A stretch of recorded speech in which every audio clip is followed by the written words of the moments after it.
Bonjour et bienvenue dans la vidéo d'aujourd'hui. Alors, nous allons ici parler en fait des étapes exactes pour créer une entreprise en private label ou la création de marques propres depuis zéro. Et pour ce faire en fait, il suffit donc de s'habituer ici à la plateforme Amazon, de s'habituer à comprendre en fait toutes ces différentes tâches que vous avez probablement vues dans d'autres vidéos de la chaîne YouTube. Et nous allons poser ici le point de départ dans les premières étapes qui vous sont présentées. Et ainsi, vous saurez réellement quelle étape est nécessaire et quels éléments du processus vous ne devriez pas rater pour pouvoir agir en conséquence. Et nous allons donc commencer par ces éléments.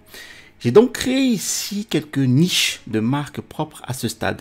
Et si vous commencez à créer votre propre marque aujourd'hui, vous savez ce que c'est Amazon, vous voulez créer une marque propre, vous ne voulez pas revendre d'autres marques. Nous allons donc pouvoir ici voir par où commencer et nous allons simplement partir de là. Mais avant de démarrer cette vidéo, laissez-moi me présenter. Alors pour les nouvelles personnes sur cette chaîne, bienvenue. Je m'appelle Tellymax et je suis un vendeur professionnel sur Amazon et j'enseigne sur cette chaîne en fait les techniques et les stratégies de l'e-commerce qui vont vous permettre de générer des revenus croissants et récurrents avec le business model Amazon FBA et le private label. Alors si vous êtes nouveau sur cette chaîne, je vous invite à vous abonner en cliquant sur le bouton s'abonner situé en dessous de cette vidéo pour recevoir les prochaines notifications vidéo. Et je vous promets toujours des contenus de qualité. Je vous ai mis en description de la vidéo ici mon e-book, les 5 étapes pour démarrer un business à succès avec Amazon FBA. Alors, démarrons de suite. La première étape sur laquelle vous voulez travailler de manière méthodique et consistante, comme toute entreprise Amazon FBA en private label prospère, eh bien, vous voulez trouver un produit gagnant à vendre sur cette plateforme avant même de pouvoir vous qualifier d'entreprise. Ainsi, pour dénicher ce produit gagnant, eh bien, vous devriez utiliser un outil logiciel de recherche de produits. Nous allons maintenant en fait prôner ici Helium 10 et Jungle Scout que vous pouvez utiliser pour trouver des produits. Parce que nous avons ici devant nous d'excellents outils et qui sont très rentables par rapport à d'autres outils disponibles. Maintenant, pour trouver ce produit, eh bien, vous devez vraiment vous plonger dans ce qui fait un produit Amazon générant un taux de réussite accru. Alors sur ce, beaucoup de gens en fait ont leurs opinions différentes. Bon, mes propres opinions ont également changé et se sont affinées au fil des temps. Mais l'essentiel est que vous souhaitez trouver en fait un produit qui a une demande certaine en volume de recherche sur Amazon. J'aime donc en fait trouver des produits dans les mots-clés principaux qui les définissent ont un volume de recherche d'au moins 5000 par mois à partir des 10 à 15 premiers mots-clés. Alors vu qu'il existe en fait suffisamment de manières différentes par lesquelles en fait les gens recherchent le produit, je sais qu'il y aura une demande dans différentes sections et je pourrais en fait éventuellement trouver une cible de mots-clés moins compétitifs au départ. Puis je commence à cibler les plus grands mots-clés et je commence vraiment à dominer le marché de cette façon. Et le volume de recherche est donc le numéro 1. Le deuxième point est que nous sommes dans ce jeu pour gagner de l'argent. Donc, il faut penser à la marge bénéficiaire. Vous voulez donc trouver ici des produits qui ont une marge bénéficiaire d'au moins 30% ou plus.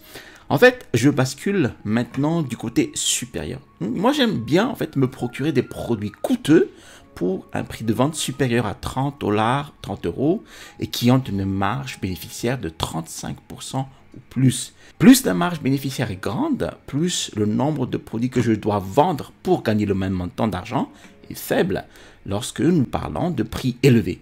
J'adore donc ici rechercher des produits high tickets ou haut de gamme et je pense toujours qu'il faut que vous allez consacrer le même temps, la même durée en fait pour trouver un produit qui va se vendre 30 € qu'à trouver un produit qui peut se vendre par exemple 200 € disons, d'accord? J'aime donc toujours faire de l'exercice de cette façon et consacrer mon temps de la manière la plus efficace possible pour trouver ces produits et donc à un prix élevé. Mais le troisième est que vous voulez vraiment en fait vous plonger dans le coût par clic du produit. Donc le coût par clic, c'est la publicité Amazon. Je suis en fait un ardent défenseur du coût par clic. Si je regarde certains de mes produits qui ont mieux fonctionné que d'autres et ce que j'ai pu faire évoluer plutôt que certains certains autres, en fait, cela se résume en réalité au coût par clic et au fait que le coût par clic est inférieur sur ce type de produit. Moi, j'aime les produits coûteux, un moindre coût par clic, à moins de 1,5 $ par clic, d'accord? Bon, 1,5 $, c'est déjà énorme. Donc, cela signifie simplement que vous pouvez faire évoluer le produit bien plus tôt et que vous serez beaucoup plus rentable plutôt que, disons, un produit typique pour lequel vous ne serez peut-être pas rentable avant votre 3e ou votre 4e réapprovisionnement. Et cela peut prendre 6 mois après la vente d'un produit avant que vous ne puissiez enfin tirer profit. Vous visez donc toujours à être aussi rentable que possible dès le début, mais ici ce sont en quelque sorte mes priorités lorsqu'il s'agit de rechercher des produits, de faire des recherches sur les produits. Donc voilà la première étape du développement de votre entreprise. Et juste pour mettre en route les pistes sur lesquelles nous sommes actuellement, donc vous voulez créer un compte vendeur. Mais vous n'avez pas besoin d'un compte vendeur pour démarrer l'autre grande étape du processus, à savoir la recherche de produits. En fait, vous n'en avez pas nécessairement besoin jusqu'à ce que vous ayez trouvé votre produit gagnant. Alors, dès le premier jour, ce n'est pas une mauvaise idée en fait de commencer et d'ouvrir votre compte vendeur en même temps que vous vous inscrivez tout simplement à votre logiciel de recherche de produits, que ce soit Helium10 ou que ce soit Jungle Scout. Alors, ce sont tous de bons outils, hein, mais vous voulez juste en fait que l'accès soit configuré au moment où vous en avez besoin. Et une fois que vous aurez décidé, vous voulez créer votre compte vendeur sur sell.amazon.com, sur Amazon US donc, ou sell.amazon.fr sur Amazon France par exemple. Et vous y intégrez vos principales informations de compte vendeur et puis boum, c'est prêt. Le délai le plus court en fait pour la vérification, la validation de votre compte vendeur est d'environ 1 semaine. Donc, sachez une chose, Amazon multiplie actuellement les exigences d'ouverture d'un nouveau compte vendeur.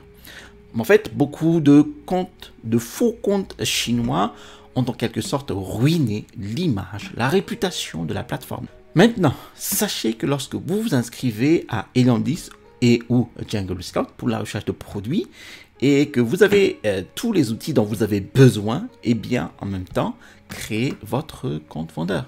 Donc, tout ce que nous faisons dans cette phase, donc cette phase d'introduction et la configuration du compte, et tout ce que nous devons faire est de trouver le produit numéro 1, le produit pilier de l'ensemble de votre boutique Amazon. Et donc, la clé, une fois que vous les avez, les outils, une fois que vous avez votre compte vendeur en cours, est de comprendre ce qu'il faut rechercher. Alors, assurez-vous que vous avez une catégorie définie de niche de mots-clés, quelle que soit la demande suffisante, car vous allez compenser un manque d'offres sur Amazon en rapport avec une demande accrue dans la niche. Et cette offre que vous allez proposer est bien définie par ces mots-clés principaux. Et c'est ainsi en fait que votre produit va apparaître de manière fulgurante aux yeux des potentiels clients, d'accord? Et qui vont voir en fait comme une évidence, d'accord? C'est le produit qu'il me faut en fait, hein? Pourquoi personne n'y a pensé sur Amazon avant?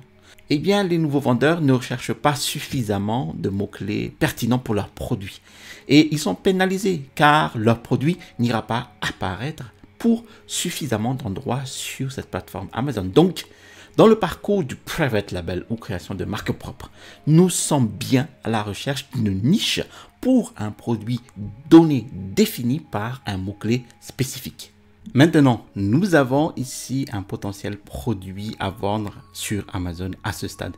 D'accord? Alors, quelle est la prochaine étape? Eh bien, le premier consiste à l'analyser complètement.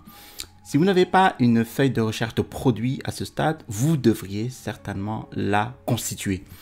Eh bien, ce serait comme une feuille de type Excel dans laquelle vous allez souhaiter intégrer en fait chacun des 6 critères de vérification, de validation d'idées de produit. Et donc, nous n'avons pas besoin de passer par tout cela sur une vidéo, c'est un peu plus profond. Vous voulez tout simplement ici regarder ce type de vidéo, ici sur la recherche de produits, la validation de produits, pour voir quelles sont les étapes dans les détails. Mais vous ne voulez pas simplement dire, ok, ici ce produit a une énorme demande sur le marché Amazon, il est très rentable, donc il est validé. Non. Vous voulez en fait vous assurer que la concurrence est faible, que le produit a une capacité de différenciation élevée, qu'il n'y a pas de grandes marques qui dominent le marché de cette niche et que le produit n'est pas saisonnier. Ensuite, la prochaine étape, lorsque tout est ouvert, donc, c'est de contacter réellement les fournisseurs. Et cela nous emmène en fait essentiellement à la phase suivante, à savoir le sourcing. Et certains ressentent cette étape en fait un peu difficile parce que vous voulez lancer dans le sourcing, vous allez contacter des fournisseurs sans avoir pleinement connaissance de votre marge, car il va y avoir des allers-retours dans les négociations. Ainsi, vous avez deux objectifs lorsque vous allez contacter des fournisseurs. Le premier est ici d'obtenir votre produit tel que vous l'avez défini dans votre cahier des charges. Mais avant cela, vous devez comprendre et négocier le prix le plus abordable pour votre produit. Donc, lorsque vous négociez, lorsque vous contactez ces fournisseurs, procurez-vous d'un modèle de contact fournisseur. C'est un bon point de départ pour diffuser des mails en même temps. Mais alors, disons que ces fournisseurs vous répondent. Sur quelle base, en fait, pouvez-vous savoir si vous avez atteint un prix plancher ou si vous avez bien négocié? Alors, parlons ici un peu de la négociation. Ainsi, vous devez toujours vous rappeler que les prix que vous voyez sur la plateforme Alibaba, si vous utilisez cette plateforme pour vous procurer des produits, eh bien, ces prix-là ne sont qu'une ligne directrice et ce n'est jamais des prix planchers, d'accord? Vous voulez toujours négocier avec les fournisseurs. Alors, moi, j'ignore complètement les chiffres, donc appelés MOQ, Minimum Order Quantity. Je pense que ces MOQ ne sont souvent qu'en fait des moyens par lesquels en fait les fournisseurs réalisent leurs bénéfices. Donc pour moi, j'y vais toujours assez fort et j'ai quelques techniques différentes que je voudrais partager avec vous pour savoir en fait comment réduire ces MOQ et faire baisser le prix unitaire par produit. Donc moi je suis très honnête avec le fournisseur et je lui dis par exemple, écoutez, je voudrais d'abord faire une commande de test. Je ne peux pas me lancer dans l'expédition complète de ce produit parce que je ne sais pas s'il va décoller ou pas. Alors, laissez-moi faire une commande test d'abord de 200-300 unités et ensuite, quand les ventes se déroulent bien, eh bien ma commande de réapprovisionnement sera plus, donc 500 unités, mais 1 millier d'unités par la suite. Et encore une fois, ce discours en fait leur dit en fait qu'il ne s'agit pas seulement d'une transaction ponctuelle. Je leur dis que je voudrais en fait donc collaborer avec eux sur une période plus longue et réellement créer de la valeur pour ma marque et dépenser en l'espace d'un an des dizaines, voire par la suite des centaines de milliers de dollars avec eux en fonction de la rapidité avec laquelle mon business décolle avec ce produit-là. Donc, définir la valeur à vie que vous allez apporter à un fournisseur est également en fait un excellent moyen de lui montrer que vous êtes là pour le long terme et de réduire le MOQ dans un premier temps. Et l'autre façon, encore une fois, d'être très honnête, c'est simplement de dire que, écoutez, je ne peux pas me permettre de payer ce montant pour le moment. Je ne peux pas me permettre en fait de payer 500 pièces, mais je pourrais me permettre 300 pièces selon la situation d'un fournisseur par rapport à ses autres clients et dire qu'il cherche simplement en fait à intégrer autant de clients que possible, d'accord? Alors, il pourrait en fait accepter cette offre et réduire ce MOQ pour vous offrir en fait le nombre d'unités le plus favorable que vous souhaitez. Et ce sont mes principaux points en matière de négociation. Et écoutez, dans le pire des cas, si ça ne marche pas, je m'en vais. Il y a tellement de produits sur Amazon. Il y a tellement de fournisseurs différents. Maintenant, si la négociation ne marche pas, vous ne pouvez pas le faire fonctionner. Peut-être parce que les marges ne fonctionnent pas ou que le MOQ ne fonctionne pas tout simplement pour vous. Eh bien, ne vous forcez pas dans un coin qui va mal finir. Éloignez-vous-en toujours et faites ce que vous êtes capable de faire dans les limites avec lesquelles vous travaillez en ce moment. Et juste pour réitérer donc l'idée, lorsque vous contactez un fournisseur pour la première fois et demandez un devis, eh bien, il vous donnera le catalogue, vous savez, et la liste de devis. Et donc, cela devrait vous donner plus de confiance dans la négociation, sachant que votre interlocuteur fait partie de son équipe commerciale. Et dans le meilleur des cas, de leur point de vue, en fait, vous ne modifiez pas le produit. Vous le prenez tel quel. Alors, réalisez simplement que c'est leur objectif et que votre objectif est très différent. Et donc, ils vous donneront un prix catalogue et ensuite, vous parlez avec eux à ce même agent commercial et lui dire d'accord, votre tâche consiste à donner à quelqu'un un prix catalogue, mais vous pouvez aussi en fait vendre jusqu'à ce prix minimum. Et supposons que le prix catalogue soit de 10 dollars. Mais pour chaque entreprise, nous voulons des revenus. Donc, si quelqu'un négocie, vous pouvez descendre jusqu'à 8,5 dollars. Donc, si vous ne négociez pas, eh bien, vous allez passer à côté des 1,5 dollars par unité, multiplié par des milliers d'unités, n'est-ce pas? Il reste donc des milliers, voire des dizaines de milliers de dollars sur la table. Et c'est donc ce que vous essayez de faire. Et ces fournisseurs, en fait, sont très habitués à la négociation. Donc, beaucoup de mes étudiants qui arrivent pour la première fois sont sensibles aux sentiments des gens. Je dirais, tu veux vraiment être ferme. Eh bien, la négociation se termine lorsque vous réalisez, ok, d'accord, moi j'ai demandé sous différents angles d'attaque, en fait, et ces fournisseurs, ils sont passés de 10 dollars à 8,78 dollars, mais ils ne font vraiment pas de budget. Donc, j'ai demandé 3 fois. Ok, cool, c'est le prix, alors continuons. Si le prix final que vous avez négocié correspond à la marge, cela signifie que votre marge brute est de 30% ou plus, alors c'est généralement suffisant pour le lancement de votre produit. Alors maintenant, nous avons trouvé un produit. Nous avons cherché à obtenir la marge, nous avons négocié jusqu'à nos coûts unitaires et nous avons donc essentiellement tout ce que nous voudrions savoir sur le produit avant de le lancer. Et donc ici à ce stade, nous avons supposé que si vous négociez et que vous allez lancer, vous allez goûter le produit entre guillemets. Donc vous voulez un échantillon après avoir négocié parce que le problème, si votre produit est très proche de la marge, disons que son prix catalogue est tout simplement un peu trop cher pour y entrer, mais vous pensez que vous pourriez négocier $1 ou 2 de réduction sur le prix et que cela comprendrait une marge de 30% ou plus. Donc ensuite, une fois que vous avez atteint cette marge, vous souhaitez donc obtenir des échantillons.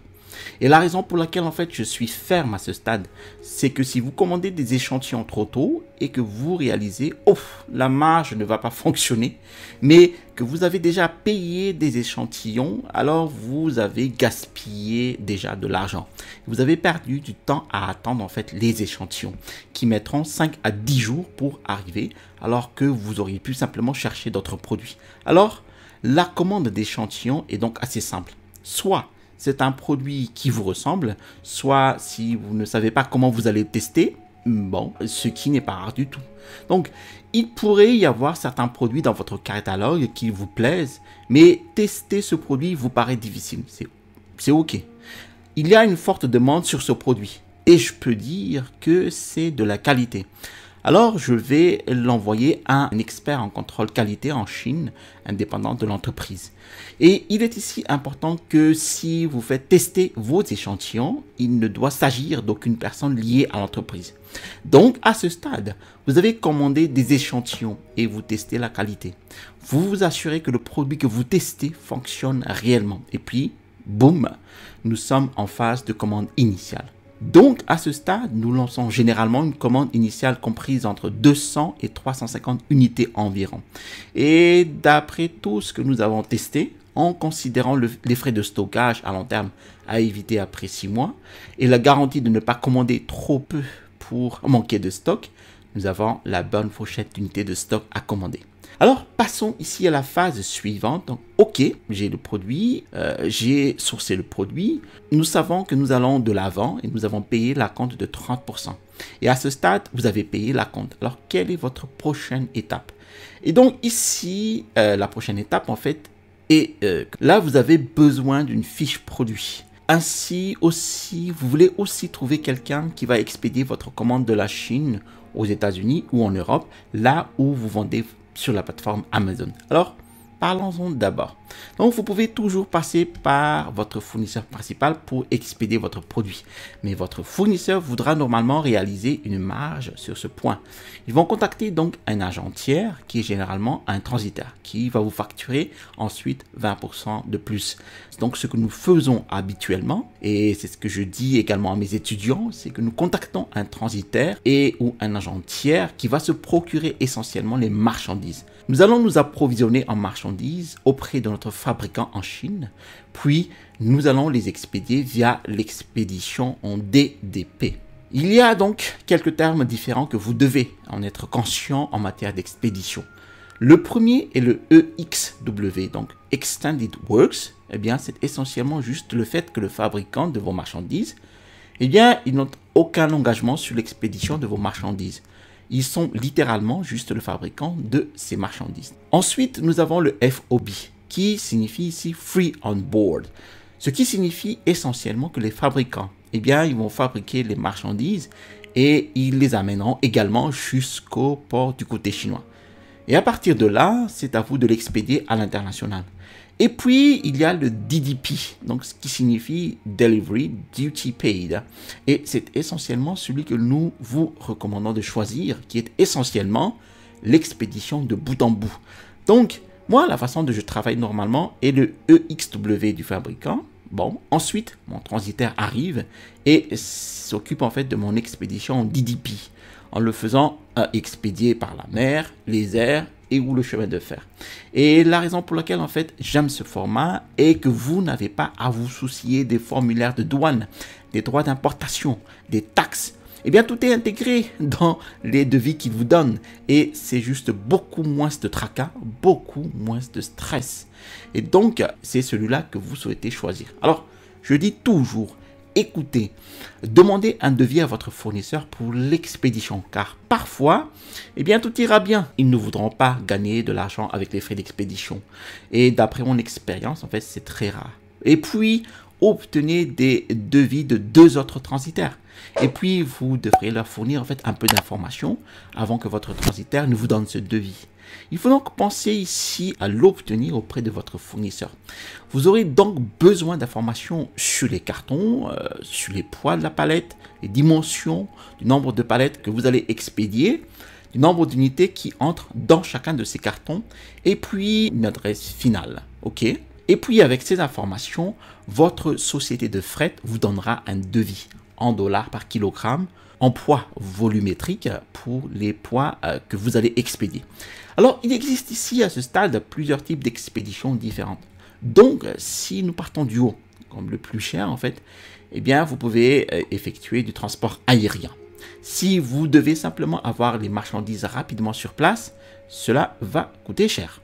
Donc, je pense que moi, j'ai déjà reçu ici un devis, voilà, un devis pour le transport aérien. Donc, la semaine dernière, il était de 5,39 $ le kilogramme, ce qui était assez conséquent. Ensuite, nous avons le transport maritime rapide. Bon, et puis, nous avons le transport maritime régulier. Et il y a du fret ferroviaire et routier qui circulent. Donc, ce sont vraiment les 3 que vous voulez, n'est-ce pas? Le transport aérien, si vous devez vraiment y engager, disons que c'est Noël, que Noël approche, et que nous sommes au 4e trimestre, et que vous devez faire parvenir des produits, eh bien, vous allez vouloir faire du transport aérien. Le transport maritime est quelque chose que j'utilise si j'en ai vraiment besoin rapidement, mais je ne suis vraiment pas prêt à payer des frais de transport aérien. Celui que j'utilise la plupart du temps est le transport maritime régulier. Bon, c'est plus lent. Je ne suis pas pressé. Je ne vais pas payer le tarif le plus cher. Donc, je vais opter pour le transport maritime régulier. Alors, organisez-vous avec votre transitaire. Payez-le et puis, en gros, lorsque les marchandises sont terminées, ils vont les expédier. Mais avant que cela arrive, c'est très important. Vous voulez faire une inspection. Ainsi, lorsque vos marchandises sont terminées et que vos fournisseurs vous disent « Hey, les marchandises sont prêtes », vous me payez les 70% restants. Et avant de les payer, vous devez faire une inspection. C'est vraiment très important car c'est le dernier point où vous allez effectuer un contrôle qualité du produit avant qu'il n'arrive réellement entre les mains du client. Et vous ne voulez pas ici qu'un mauvais produit aille à un client. Il vous laisse un avis négatif et cela ruine littéralement toutes les chances de lancement ou toute chance de classement de votre produit ou toute chance de gagner de l'argent dont vous disposez, d'accord? Vous souhaitez donc organiser une inspection. 2 sociétés que je suggère ici donc sont SGS via Alibaba ou VTrust si vous souhaitez une autre société. Et voici 2 sociétés tierces qui viennent d'inspecter mes marchandises et qui fournissent un rapport complet. Je pense en fait que le dernier rapport que j'ai reçu fait environ 58 pages de VTrust. Donc vraiment, ils entrent dans le détail, hein. Ils testent des choses que vous ne serez pas en mesure de tester. Et ce sont des professionnels que nous voulons de notre côté. Et puis en gros, le test réussit ou il échoue. Bon, si le test réussit, le stock est prêt à partir. Bon, si le test échoue, cela dépend de la raison pour laquelle il a échoué. Parfois, il s'agit d'une panne mineure que vous pouvez ignorer, mais s'il s'agit en fait d'une panne majeure sur les composants électroniques ou quelque chose de plus grave, alors c'est vraiment un élément que vous souhaitez rectifier auprès de votre fournisseur avant de payer les 70% restants. Alors, maintenant, vous avez payé les 70% restants et votre transporteur a reçu votre marchandise, donc il les expédie. Et donc, la prochaine étape n'est que le cœur de votre listing. Votre listing ne sera jamais bien converti à moins que vos photos ne soient exceptionnelles. D'accord? Nous travaillons avec des agences de photographie et de vidéographie spécifiques à Amazon FBA, entre autres Kenji ROI. Ce ne sont pas les moins chers, je vous le dis, mais si vous n'obtenez pas de bonnes photos, eh bien, vous allez diffuser des publicités sur ces photos et vos publicités coûteront plus cher et seront plus chères aussi longtemps que le produit sera en stock. Vous voulez donc vraiment considérer les photos comme un atout. Vous investissez en fait dans ces photos et ces agences ne font que de la photographie et de la vidéographie pour Amazon FBA. Ils savent exactement quoi faire. Ils connaissent exactement l'angle d'éclairage et boum. Et donc, vous avez maintenant rédigé le listing qui est enrichi en référencement en fonction des principaux mots-clés que vous avez trouvés lors de la recherche de produits. Nous n'allons pas entrer dans tous les détails. Vous avez des vidéos à ce sujet sur cette chaîne, mais vous êtes alors essentiellement prêt pour le lancement. Le lancement donc comprend ici plusieurs composants différents. Alors le premier est de rechercher, trouver, acheter des avis ciblés. Cela signifie avoir 10 à 15 personnes qui ne font pas partie de votre famille, qui ne partagent pas votre Wi-Fi. Cela dépend évidemment de la taille de votre réseau. Donc si vous connaissez beaucoup de monde, il est plus simple en fait de demander une faveur au hasard à ces gens-là qu'à des étrangers. Vous voulez donc que ce type de personnes trouve votre produit de manière organique lors d'une recherche, c'est-à-dire sans publicité. Et donc que ces personnes-là l'achètent puis laissent un avis. Et cela vous aide donc en deux phases. Cela aide à améliorer votre classement organique car la façon dont ils ont trouvé le produit reproduit une vente organique sans appui publicitaire. Cela signifie qu'Amazon vous stimule sur ce mot-clé en disant « Oh, si ce client trouvait ce produit de cette façon, de manière organique, donc plus de gens aimeraient le faire de manière organique. » Donc, montrons ce produit-là à plus de gens. Et voilà. Deuxièmement, la publicité au paiement par clic sur Amazon. Vous souhaitez donc ici configurer des campagnes de mots-clés ciblant vos mots-clés principaux. Puis, vous souhaitez également configurer une campagne automatique pour découvrir de nouveaux mots-clés et d'autres listings produits sur lesquels l'algorithme estime que vous serez converti. Et essentiellement, c'est une campagne de découverte. Il me manque probablement certaines données de ranking. Donc, laissons une campagne de découverte me montrer ce qui me manque. Donc, c'est le deuxième. Et puis, une troisième est une campagne de ciblage des ASIN. ASIN signifie ici donc simplement le listing, donc le numéro d'identification d'un listing. Donc, nous ciblons ici 10 à 15 listings à la fois des concurrents sur votre marché et ensuite des produits complémentaires. Donc, si vous vendez un gadget technologique, vous souhaiteriez probablement faire de la publicité sur ce produit technologique principal. Donc, si vous vendez des coques pour iPhone, donc un listing à cibler serait celui des iPhones. Et puis, vous voudrez également cibler des coques pour iPhone pour lesquels vous ne disposez d'un accessoire de vente unique qui pourrait être en fait un prix inférieur, qui pourrait être un meilleur produit et qui pourrait être un meilleur listing. Vous devez donc être très objectif et cibler uniquement les vendeurs que vous pensez vraiment complémentaires. Vous ne voulez pas cibler ici un vendeur qui propose un prix inférieur, un meilleur listing et un meilleur produit. Cela ne va pas convertir.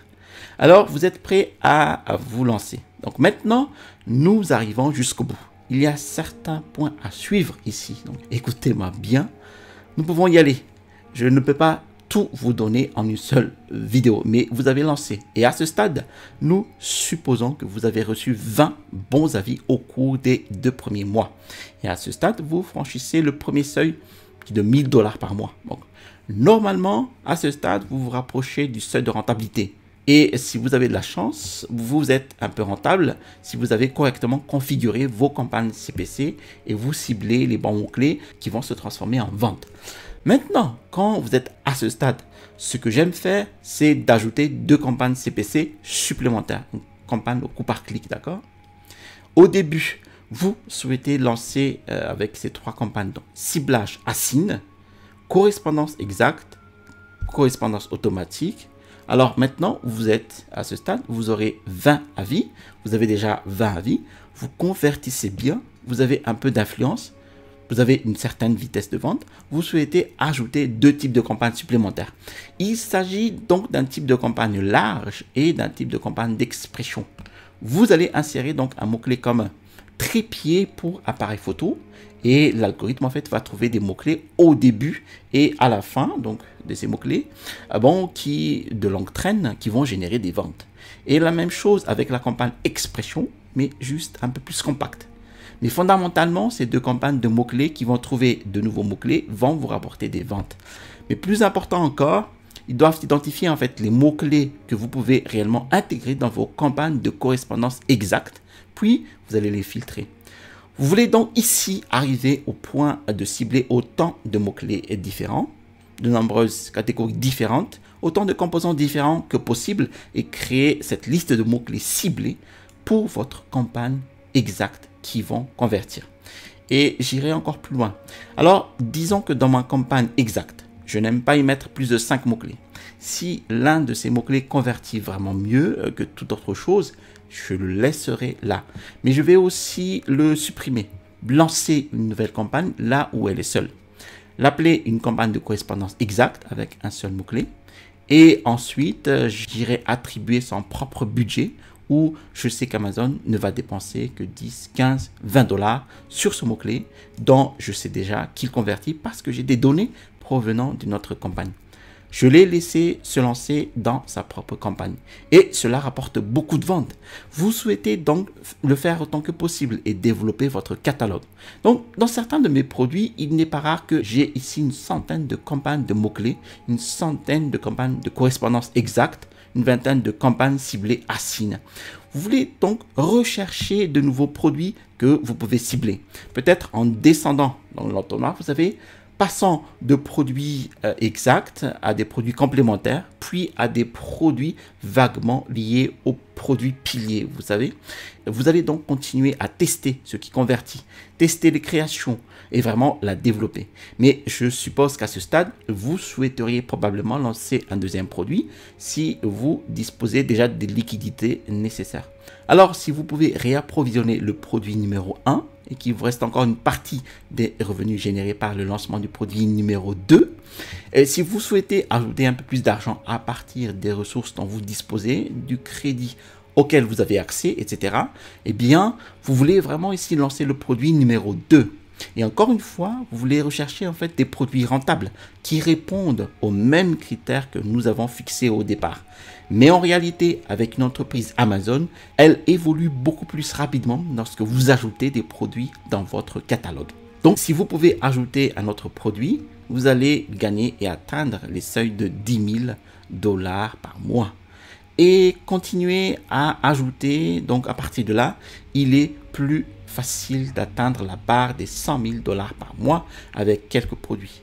Donc, moi, ce que j'essaie de faire, c'est d'essayer d'obtenir quelques produits qui vont atteindre 1000, 1500, 2000 par mois et qui vont faire boule de neige. Ça, vous voyez, jusqu'à atteindre les 10 000 $ par mois. Et je peux y ajouter quelques variantes. C'est un excellent moyen d'augmenter votre patrimoine sans avoir à recommencer du début. Lorsque vous lancez des variantes, vous partagez les avis, vous partagez la vitesse de vente et vous partagez le BSR. C'est donc ici une excellente façon de faire les choses. Je voudrais vraiment que vous développiez votre entreprise. Puis-je lancer des variantes? Puis-je lancer de nouveaux produits et commencer à vraiment développer cette entreprise, gagner 1000, 2000, 5000, 10 000 dollars par mois? C'est exactement comme cela que vous allez procéder. C'est un plan. C'est ainsi que nous lancerions en fait une entreprise Amazon réussie en 2024. Et c'est ainsi que nous lancerons de nouveaux produits en 2024. Et c'est la façon dont nous allons aborder également dans les prochaines années. Merci d'avoir suivi cette vidéo jusqu'à son terme. Si vous avez aimé cette vidéo, je vous invite à cliquer sur le bouton j'aime. Si vous avez aimé d'autres vidéos de ma chaîne YouTube, je vous invite à vous abonner en cliquant sur le bouton s'abonner situé en dessous de cette vidéo pour recevoir les prochaines notifications vidéo. Et je vous promets toujours des vidéos de qualité. Je vous ai mis en description de la vidéo mon e-book, les 5 étapes pour démarrer une entreprise à succès avec Amazon FBA. Vous allez trouver dans cet e-book mes techniques et mes stratégies qui m'ont permis d'installer ma boutique à succès avec Amazon FBA. À l'issue du téléchargement de cet e-book, vous allez recevoir dans votre boîte mail un lien vers ma formation, donc étude de cas d'un produit de niche. Vous trouverez ici le bouton pour vous abonner et à droite, vous allez avoir en fait une étude, une analyse des nouveaux frais, de faible stock de produits sur Amazon. Allez, à la prochaine vidéo et restez toujours curieux.